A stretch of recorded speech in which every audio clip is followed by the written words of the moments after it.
relatório do IPCC, sigla em inglês para Painel Intergovernamental de Mudança Climática da ONU, lançado nesta segunda-feira, aponta que os efeitos das mudanças climáticas já estão sendo sentidos. Migração forçada, desnutrição, doenças estão entre as principais consequências dessa situação. Para analisar isso, nós vamos conversar agora com Stella Hershman, especialista em política climática do Observatório do Clima. Bom dia, Stella, tudo bem? Bom dia, tudo bem?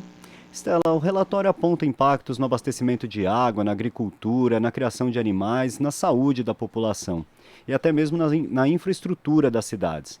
Mas isso não afeta igualmente os países nem as populações desses países, né? As populações das periferias acabam sendo mais afetadas. Como as desigualdades sociais potencializam os efeitos das mudanças climáticas? Bom, o relatório do IPCC lançado ontem, uma das principais conclusões é justamente essa, que a gente já está vivendo os impactos das mudanças climáticas, o mundo inteiro já está convivendo com esses impactos severos, mas que eles não afetam de maneira igual todas as populações. As populações mais vulneráveis são aquelas que estão mais expostas ao risco. E a gente está falando aí de mais de 3 bilhões de pessoas, né? Metade do planeta, né, da humanidade, está mais vulnerável aos impactos da mudança climática do que os países mais bem preparados. E isso tem um contexto de injustiça climática, porque esses países mais vulneráveis são aqueles que deram menos causa ao problema. E eles estão menos preparados para lidar com o problema e também para se adaptar às mudanças climáticas. O relatório ele é bastante objetivo em apontar que as mudanças climáticas são uma ameaça ao bem-estar humano e à saúde do planeta, né, Stella? No entanto, muitas lideranças globais ainda se negam a admitir isso e a agir de forma adequada, né? Há quem diga até que essa mudança de 1 grau na temperatura não faz tanta diferença assim. Explica para nós o que é a mudança climática e que consequências que elas têm.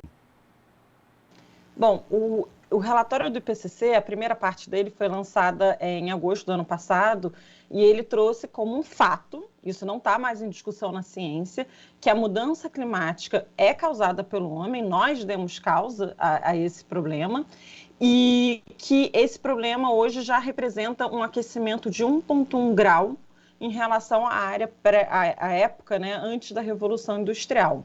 Então, hoje, esses impactos que a gente observa, eles são reflexos desse aquecimento. E esse aquecimento ele pode aumentar em muito, com consequências muito graves, se a gente deixar esse problema continuar, as emissões de gases de efeito estufa continuarem numa tendência de alta. O relatório ele estabelece alguns cenários, né, de mais otimistas ou menos otimistas. Então, a gente tem um cenário que a gente consegue conter o aquecimento a 1,5 graus. Isso seria muito importante. Esse foi um limite acordado pelos países em 2015 e que a ciência mostrou que é o limite máximo que a gente vai conseguir lidar com esses impactos que serão graves, mas que a gente ainda consegue fazer algum tipo de adaptação. Ou esse limite pode ir a 2 graus, 3 graus, 4 graus, mas aí a vida fica muito difícil na Terra. Esse cenário mais otimista, ele exige dos governantes um comprometimento do mundo inteiro de reduzir as suas emissões em 50% até o final dessa década. Então, a gente está falando aí de 8 anos, você pode colocar em número de meses, assim, cerca de 90 meses que o mundo tem para cortar pela metade as emissões de gases de efeito estufa na atmosfera. Isso significa uma transformação gigantesca, né, no modo dos modos de transporte, no modo que o mundo produz e consome energia. E aqui, no caso do Brasil, significa uma transformação muito grande em relação ao uso da terra, ao desmatamento. E é esse tipo de comprometimento que a gente precisa dos líderes mundiais. A gente precisa que eles coloquem metas mais ambiciosas de redução de emissão e que implementem essas metas. Aqui, no caso do Brasil, a gente precisa zerar o desmatamento.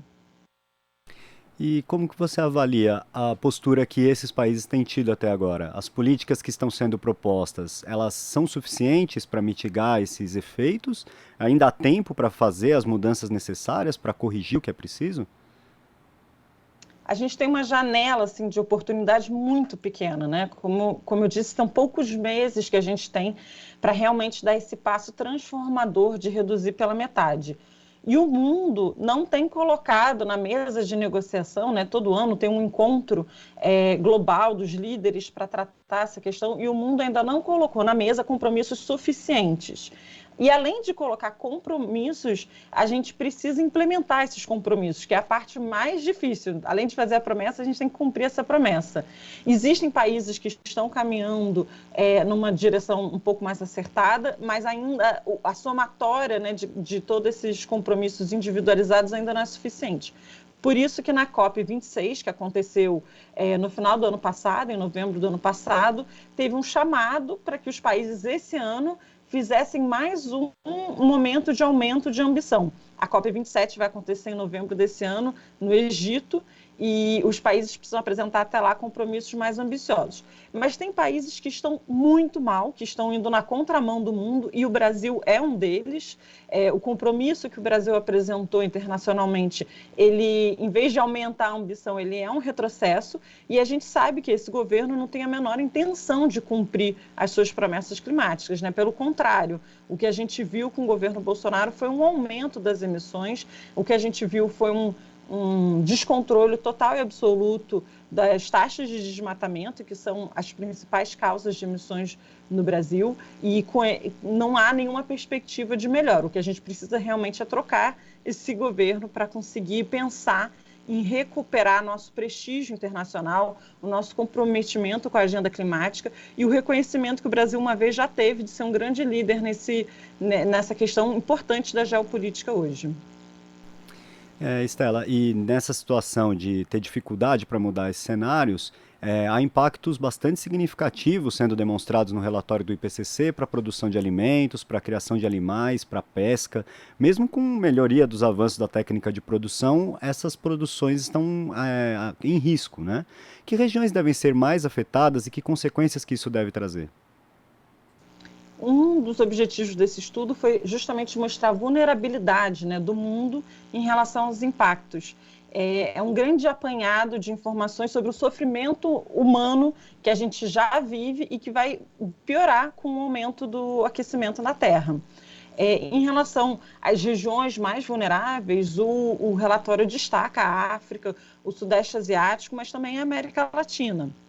O Brasil, né, principalmente, que tem como uma das suas principais atividades econômicas a produção agrícola, deveria ter uma especial atenção, um especial interesse em mitigar esses efeitos, em reduzir as emissões de gases de efeito estufa, porque a gente vai ver grandes impactos no regime de chuvas, então a gente vai ter que lidar com maiores secas em alguns lugares, e em outros a gente vai ver uma intensificação dessas chuvas fortes que causam desastres, né, como a gente tem visto no final do ano, início desse ano, né, com fortes chuvas atingindo Bahia, Minas Gerais, o Rio de Janeiro, São Paulo.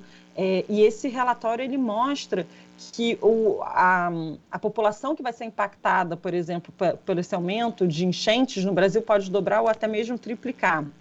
E a gente vai ver perdas de vidas humanas e também de produção agrícola. Então, o efeito econômico do Brasil é muito forte. O Brasil é um dos países mais impactados economicamente com as mudanças climáticas. Você apontou essa questão da produção de alimentos, né, de como a política do governo Bolsonaro ela não está alinhada com uma redução efetiva dos efeitos das mudanças climáticas. Que outras mudanças seriam necessárias para que a gente pudesse melhorar essa capacidade de responder às mudanças climáticas na questão da produção de alimentos? A reforma agrária é um caminho para isso? O que a gente poderia fazer para melhorar nesse sentido? O Brasil ele precisa, como eu disse, né, para conter as mudanças climáticas, a principal medida que o Brasil precisa resolver é a questão do desmatamento, que é o nosso principal fator de emissão. Mas existem outras medidas importantes. Então, a nossa agricultura poderia ser uma agricultura muito mais sustentável. Esse é um lema, né, que a gente vê o governo repetir muitas vezes, mas ela poderia ser ainda mais sustentável. A gente vê, por exemplo, muitos dos recursos públicos sendo direcionados para o agronegócio sem nenhuma exigência de contrapartida de bens enfim, respeito às normas ambientais. Então, tem dinheiro público financiando o agronegócio, que a gente sabe que ele é altamente dependente, né, desses recursos, sem exigir nem que sejam cumpridas as leis ambientais, como o Código Florestal, e muito menos exigindo que seja uma agricultura, uma agropecuária de baixo carbono. Então, a gente realmente precisa direcionar os incentivos econômicos para onde a gente precisa ver o maior impacto disso e ter maior resultado. O relatório aponta, por exemplo, que não é só as áreas de agricultura que podem sofrer com mais seca, com aumento de temperatura, até os animais que normalmente são pouco sujeitos, né, a estresse térmico, eles vão sentir esse impacto do aumento da temperatura e vai reduzir a produtividade. Então, é uma preocupação generalizada de um país altamente produtor como o Brasil. Então, a gente realmente precisa repensar esse modelo econômico, alinhando os investimentos, os recursos públicos, para onde a gente vai ter um maior resultado, seja também de mitigação de gases de efeito estufa, né, que é um dos principais objetivos, a gente falou em redução de 50% até 2030, mas também para adaptação, que é um outro ponto importante desse relatório, que a nossa capacidade de adaptação, ela existe, o mundo já tem feito experiências importantes de adaptação, mas ela é inversamente proporcional às emissões de gases de efeito estufa e de aumento de temperatura. Então, a gente precisa reduzir os gases de efeito estufa, conter o aumento da temperatura e aumentar a nossa adaptação para mitigar os impactos da mudança climática. Pois é, Estela, os avisos estão sendo dados, né? A ciência está sempre aí informando, trazendo novos relatórios, novos dados, né? Esse é um dos relatórios mais completos do IPCC, com muitas fontes de dados muito seguras, e a gente espera que os governantes ouçam, né? Que comecem aquelas lideranças que têm condições de fazer essa mudança, que elas comecem a fazer. Quero agradecer a sua participação aqui no Jornal Brasil Atual de hoje e um bom dia para você, Estela. Eu que agradeço. Obrigada, bom dia a todos.